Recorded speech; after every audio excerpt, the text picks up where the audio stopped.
Hey, what's up, y'all? Big Daddy here from Duke Southern Grill. So, what is going on with y'all today? Well, hit me up in the comments and let me know. Let me know what y'all thinking, what y'all feeling. Don't complain to me though. I got my own complaints. You know what I'm saying? But y'all can definitely let me know how y'all feeling about y'all day that y'all having. Most importantly, food, right? A lot of things get done, said, decisions get made all around food. So don't just cook because it's something that you're obligated to do.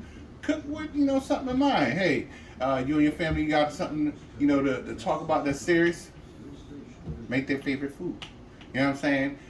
Throw them off guard a little bit, and then bam, hit them with the hammer. You're grounded. You know what I'm saying? No, don't do that. Psychological warfare. No, that ain't right. So, on another note, we're getting to another video today. Obviously, that's why you're looking at my beautiful face. So, what are we making today? Well, I'm going to make some use of some leftovers. Although in the comments, when I add the recipe, I will show you how to prepare the beef that I'm going to be using today if you don't have any on hand. I made that wonderful Vietnamese beef noodle soup, that pho, and I have a lot of beef that I'm using. So I'm going to make some caramelized beef over some sticky rice. It's going to be totally amazing, totally awesome, and I'm going to show you what to do with leftovers. A lot of people don't like leftovers, and you know what it is? They don't want the same thing back to back. I was talking to a friend of mine about that, but yo, come on, man, use your brain, remeal it. So we're gonna remeal that tonight. Again, caramelized beef over some sticky rice. Sit back, watch this video, do it at home. Be easy.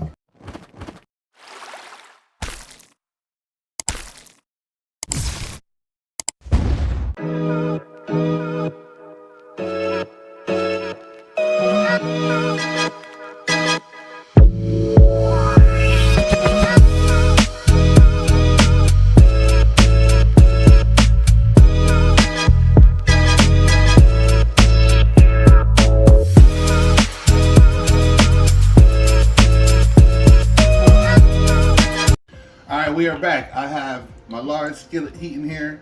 I have a couple of tablespoons of my preferred oil in there, nice and hot. It's percolating. It's almost at that point where it's ready for me to drop these onions.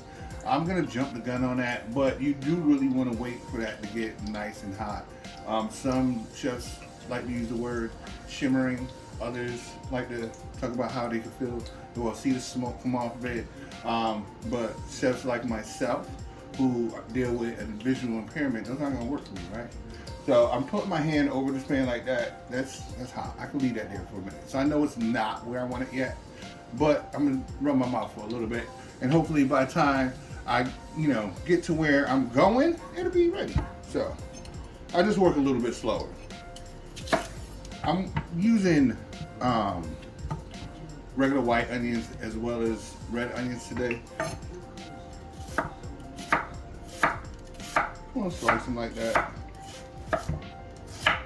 And what we're gonna do is caramelize these. So, not saute, caramelize. Yeah, see, I should have fussed a little bit more. There's a lot of liquid coming off this onion, but it's all good. I know how to work with that.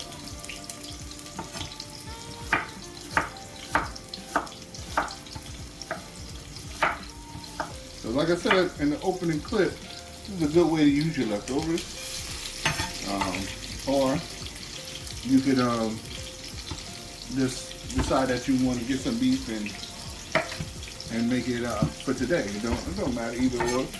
But I don't really like to waste food, especially at the price of food today.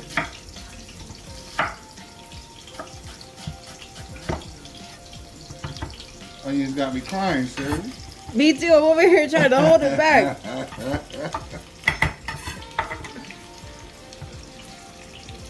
That's some strong onions. That one was a little strong. That's because those are good onions.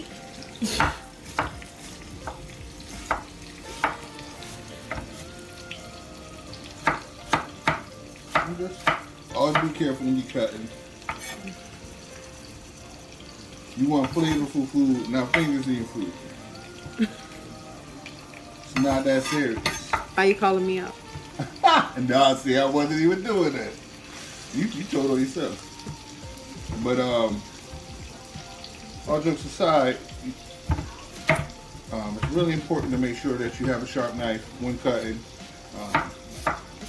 The dull knives are the ones that will cause accidents more readily.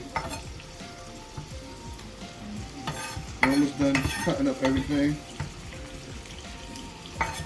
And I'm starting with the onions first because the caramelized onions are really good. Take between 40 to 45 minutes. So I'm going to get a jump on this and get everything going afterwards. They come together nicely. Do not put your hand in your pan at home. All right? Yeah, that's nice. So I have this on a medium-high heat. I'm gonna let this cook for about another 4 or 5 minutes on medium-high. It'll get that to start sweating a little bit and to catch up. Remember I told you it wasn't really at the right temp. And then I'm gonna turn it down to about medium and stir occasionally and let that just do its thing till it's getting nice and brown. All right, I will be back. Be easy. Hey, what's up everybody? So I am back and we're going on to our next step. Like I said, you wanna fill in your time while those onions caramelize because they do take about 40-45 minutes. So now we're gonna start the sticky rice. So I have my water boiling here, and to that, let's see, I'm gonna add some salt and pepper to taste, along with a little bit of sugar, not too much.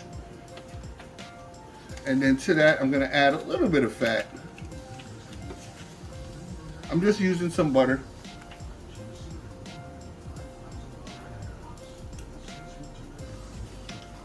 All right, now here's my rice. I'm using jasmine rice.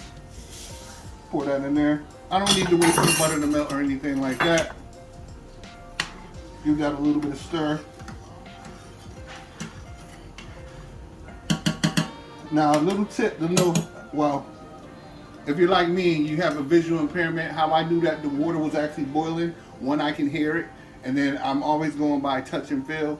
So that pot is extremely hot. I can keep it there for a few seconds and the steam coming off it. Although I can't see it, I can feel that steam in my hand. So I knew that was rapidly boiling. I'm gonna let that come back to a boil. It's gonna take about a minute or so. Then I'm gonna cover it and let that simmer. So I'm gonna turn that heat down to about 2 and let that simmer for about 20 minutes or so.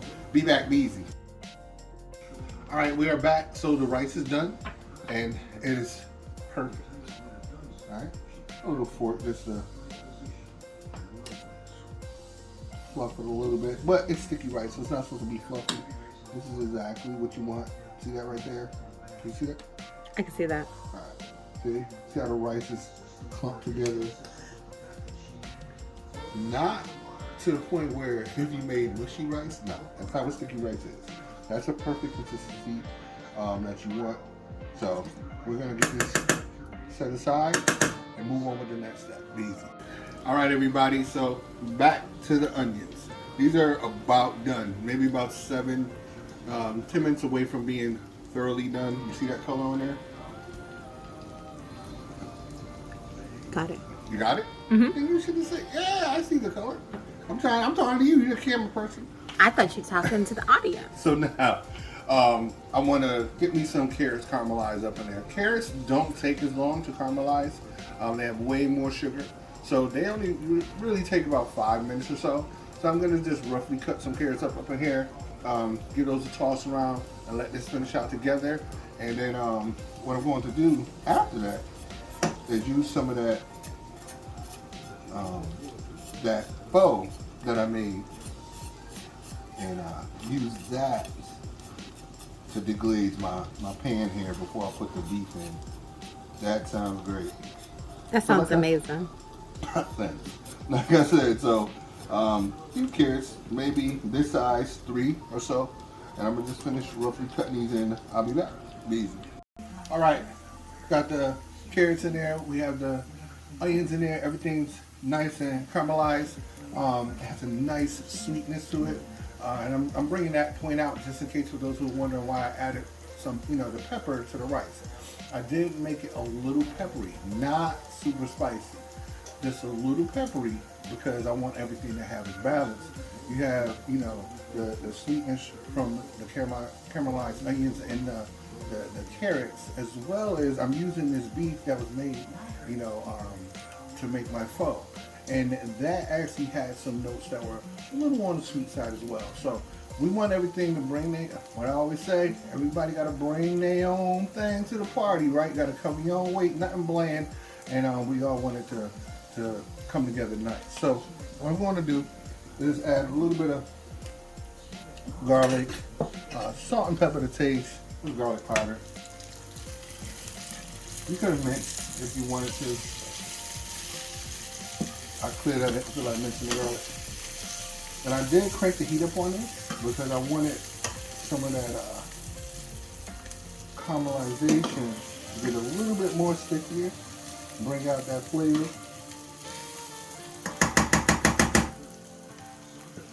Alright. And now to that, I'm going to add 1 cup of that faux broth to deglaze this pan. And you can use anything.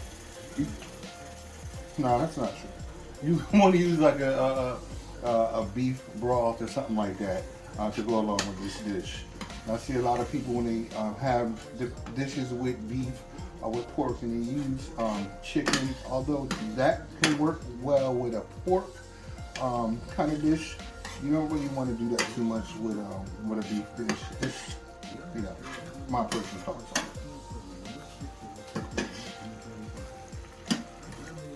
Beef should be beef.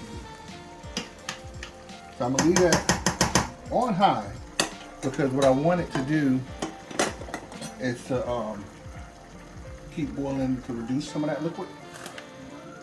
And as it's doing that, I'm gonna put in my beef.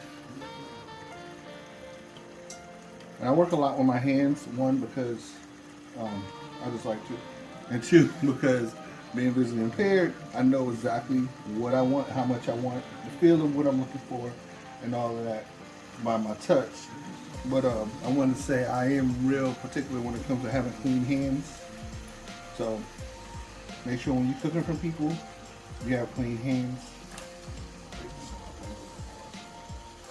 And this is not tough meat. It's cold. Just got it out of the fridge. It's actually very tender. It cooked for over 3 hours. And I'm going with about, maybe for this dish, maybe about 1.5 pounds, 2 pounds. Everything will be precise when I put the recipe in the comments, so you don't have to worry about that. Start off with that.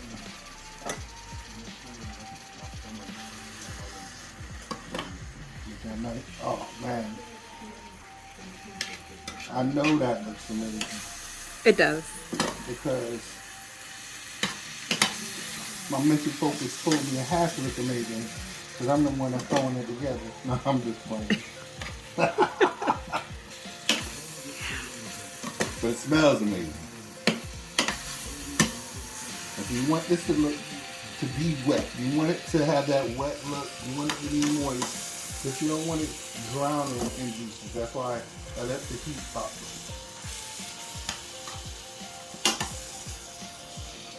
And so I'm just gonna finish adding my meat a little bit at a time, and I'll be back with the food in the shop. Easy.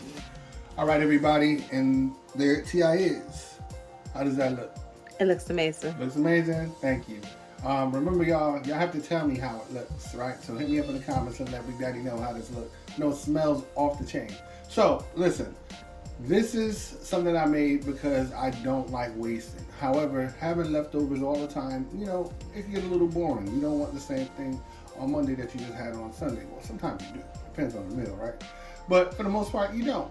But you don't want to throw that out. And you definitely don't want to leave it in the fridge and say, I'll eat that later, because what's going to happen? You're going to waste it. Let's remill that. So this was my meat that I had when I made my faux, that vegetable beef soup. And I took that meat because traditionally they don't use the meat that they cook the stock with. And I just broke that down, got it all shredded up, made some caramelized onions, threw in some carrots in there as well. Used some of that stock from the faux to deglaze the pan, toss in that beef, and boom. My daughter says it's like pot roast over that sticky rice we made tonight. So thank you for watching us. Remember, if you have any suggestions, hit me up. If you have any questions, any ideas that you may want to pick my brain for, hit me up. All right, remember to like, smash, hit the bell, do all of that kind of stuff. Subscribe. It's a crazy world out there. Thanks for following me. Be safe, be easy.